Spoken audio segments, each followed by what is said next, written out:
ripping my father to pieces, that he hadn't taken care of his family, and my father was ripping at my mother. And then a miracle happened. There was a knock on the door. So I quickly went to answer it, hoping whoever would be there, I could make sure they didn't hear the argument. And I opened the door, and this giant man is standing there with these 2 bags of groceries. And on the ground is a box there with a metal pan and an uncooked turkey. And I looked at this guy's eyes like this, and he said, "Is your father here?" And I said, "Just one moment." I mean, I was so excited, I practically sprinted in the room. And I said, Dad, you gotta come to the front door. There's a guy there for you. What is it? You gotta see him. He won't talk to me. He's gotta talk to you, because I wanted to see him surprised. And I stood there waiting, so excited to see his face.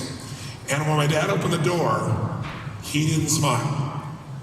He looked at this man, and he said, "We don't accept charity." Didn't let the man even say a word. And he went to slam the door in this man's face. And the man was a big guy, and he put his foot out, so the door had bounced off his foot and just stayed open. And he's holding his groceries. He said, "Sir, please."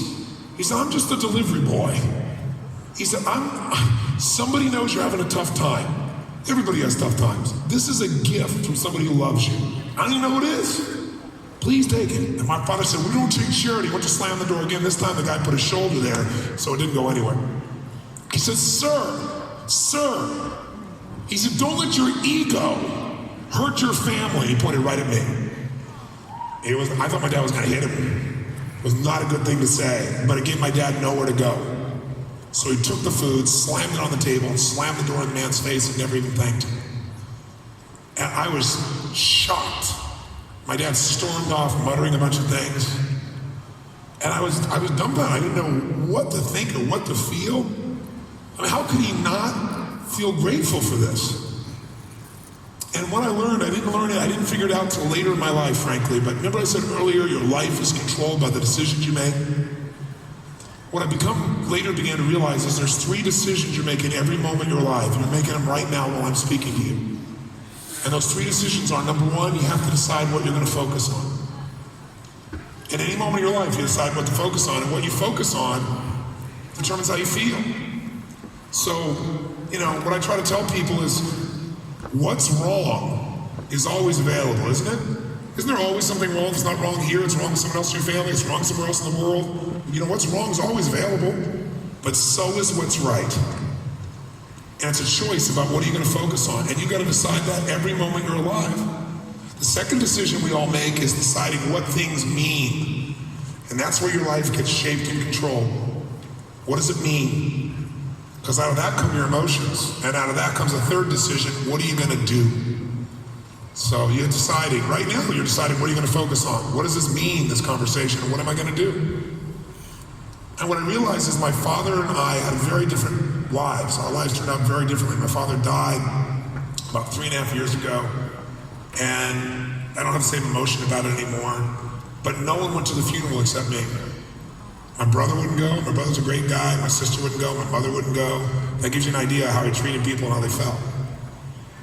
And the bottom line is we had very different decision-making processes. He decided to focus on the fact that he had not taken care of his family. I know that because he verbalized it over and over again, and my mother helped.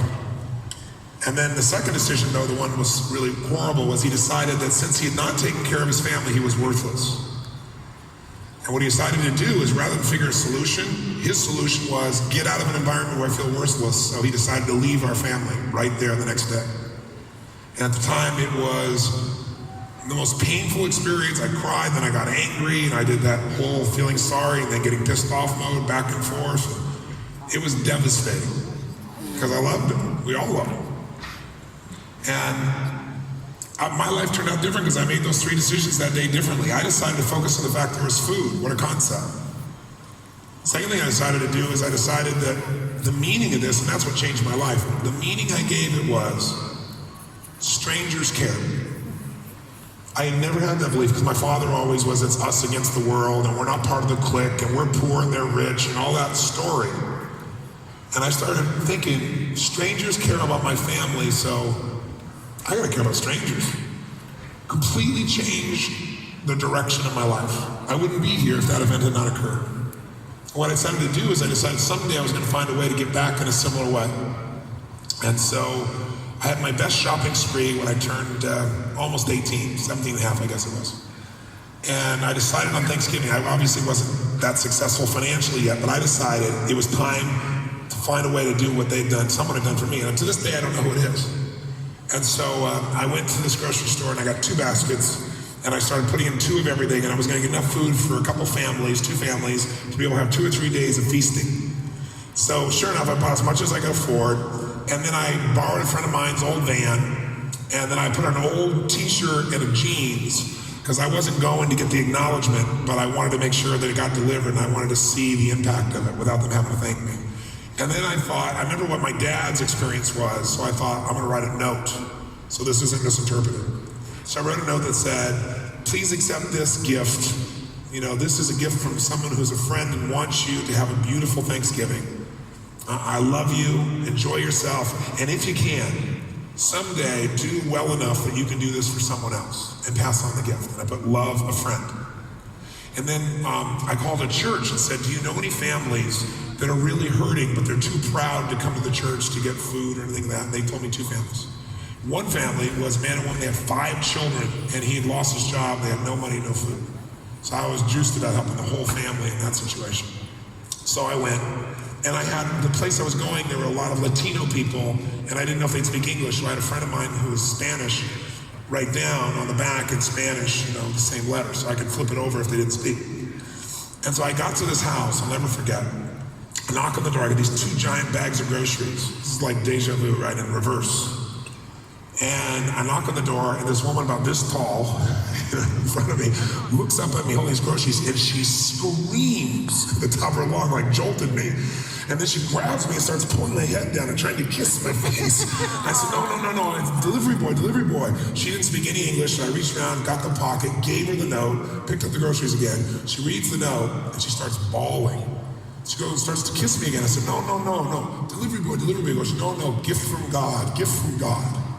And I'm trying not to bawl. And I said, where do I put these? And it was a tiny little house. So there's just a little desk right up here, a little table. So she pointed, so I put it down there. And as I'm going to put this food down, I hear these screams, and before I know what happens, boom, boom, 2 of the 5 boys hit me. One hits one leg, one hits the other. Because when they saw the food, when they saw the pumpkin pie, it was over. They were like out of their mind. I said, well, come with me. And I had them come outside and kept bringing in more bags of food. They were screaming and laughing, and they were lit up. They weren't gonna have anything. And so finally, after I delivered all the food, it's time to go. And I didn't really want to go, and they didn't want me to go, which was a beautiful thing, but I had to go deliver the other food. And I didn't know any Spanish. So I was trying to say, I gotta go, I gotta deliver. And they're looking at me like they didn't have a clue what I was saying. And finally I said, I really gotta go. And the other woman goes, oh, yes. And this one little boy kept grabbing my leg and hugging me. He kept looking up at me with these eyes, and I was like, and he wouldn't let go. And I finally said, I really gotta go. And then I wanted to say goodbye to the mama. She was such a beautiful soul, just a beautiful smile. And I wanted to say Happy Thanksgiving, but I, didn't know any Spanish, so I said Feliz Navidad. Because I at least heard the song. I figured Christmas was close.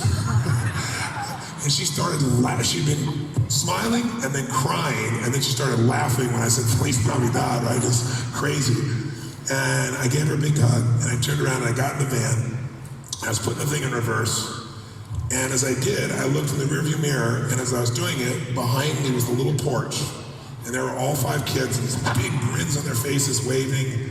And there was Mama there with this big smile, crying uncontrollably while she was smiling. And I just broke down and sobbed uncontrollably right there sitting in the van. I couldn't stop crying. It was like crying in my eyes. I couldn't see. I just stopped everything. It was just bawled. And then I thought, this is a really beautiful experience. Why am I crying?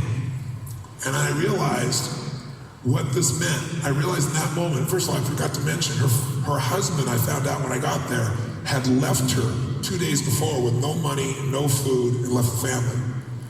And I realized what it was. I sat there and it's like, wow, my life has come full circle. I realized in that moment, I wouldn't be here today doing this experience with this family if my father hadn't left. And what that made me realize is my worst day really was my best day. And when you can take the worst day of your life and make it your best day, that's when your life is amazing, right?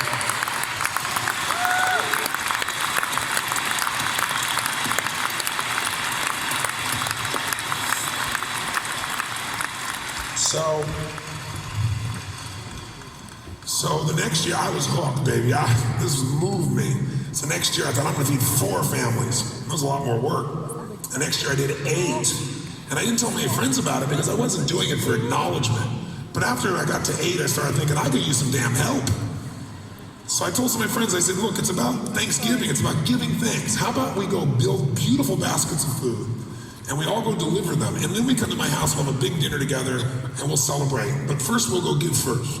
And I hooked about 10 of my friends on doing this, and we went out and figured out how we could feed almost 100 families. It was killer. And then, I started to become successful in business, and I got my employees doing it.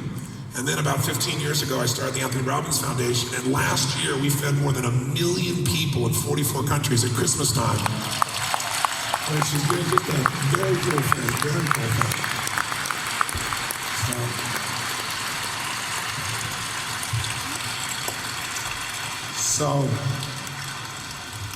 So I want to recruit you. I don't want your money. I mean, if you want to give money, great, but that's not what I'm asking for. I want you. And you don't have to do this with me, but the holidays will be here before you know it. There are going to be families that feel unloved, there are families that have no food. And more important than food is that somebody surprises them caring. They don't have to go out someplace and lose their dignity. And what would happen if you did this and just took care of a couple families? How would it make you feel? I hope you'll take you up on it. If you want to know how to do it, organize it. We have a huge Anthony Robbins Foundation group. They organize a giant, what we call basket brigade. So if you'd like to participate, email us, go online to Anthony Robbins, Connected Foundation will do it, or see somebody in the back. But you don't have to do it with us. You don't have to make it Christmas or Thanksgiving. You can do it anytime. Maybe you just take your kids and you go to the Salvation Army, and once a month for 1 hour you feed families, and your kids never forget how lucky they are. I don't know what it is. I'm not asking you to be Mother Teresa. I just know if you'll do this at least once in a while, you'll learn you have no problems. You'll learn the shit you think is so bad is not a problem at all. You'll learn what really belongs to life and what things really are, right?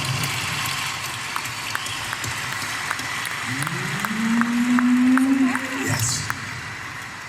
So that's my invitation. I want to give you one other invitation briefly, and that is this. I invite you to take care of the team inside you too. I've talked about taking care of other people. My bet is most of you are givers. That's who gets attracted to an environment like this. People that are growing. What makes you grow is you get connected, and life is more than just about yourself, and you want to do well. You want to feel happier, richer, more free, more alive, more connected, more fit, more whatever. But my bet is you're a giver, and what sometimes givers do is they give so much that they feel empty inside. And then they have to have a problem in order to be able to receive. Don't wait to have a problem. You got to give to yourself. And so my invitation is this. I'd like you to think of something that you've always wanted to do, but you've always made it wrong because it's not appropriate or necessary. Like, for example, you've always wanted to sing, and you're not a singer, and you're an accountant. What the hell is singing going to do? It is a waste of money and time.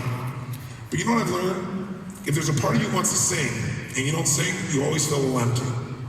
But if you just took one lesson once a week for an hour, or 2 hours, and you just did that, I promise you, you'll be a better accountant. You'll be a better mother. You'll be alive. And I don't need you to believe me. I'm just going to ask you for 4 weeks, one night a week, or 1 day a week, to take 1 to 2 hours minimum and do something for yourself that you don't normally ever do. Maybe it's a walk along the shore. Maybe it's buying yourself some silly little thing. Maybe it's mastering something. At one point for me, I was stuck in a city and I had to get to another city. I was doing a seminar and I had to do a book tour and I'd be in another city, and the way traffic was, I'd never make it to the airport. There were no other flights. So I either had to cut the seminar short by 3 hours, or 2.5, which was unacceptable because I wasn't going to give people less, or miss the flight and upset everybody. And I said, there's got to be another option. I'm not going to sit in traffic for 2 hours. I said, get a helicopter. Land it on this building, I'll walk upstairs, get on it, and we can probably get to the airport in 15 minutes and I can make it work. And everybody went, wow, that's a great idea. So they got a helicopter, I did it, and it was unbelievable. Here I was in Seattle, flying above bumper-to-bumper traffic that would have taken me an hour and a half minimum. And I got there in 15 minutes, and I went, what a way to live. And I asked the guy, I said, how much will these things cost? And he said, well, about $500,000. $500,000? But you know what's interesting? I thought, I gotta learn how to do this. I mean, you take the doors off, you go straight up like an elevator, backwards, forwards, you can dive down. It's not like an airplane. I thought, but I have no time, and I don't have the money, and all these stories I told myself. But one day I finally decided to just go for it, and flying a helicopter changed my life. Becoming a helicopter pilot, because I learned to be a helicopter, to make an adjustment like a helicopter from here to, let's say, here.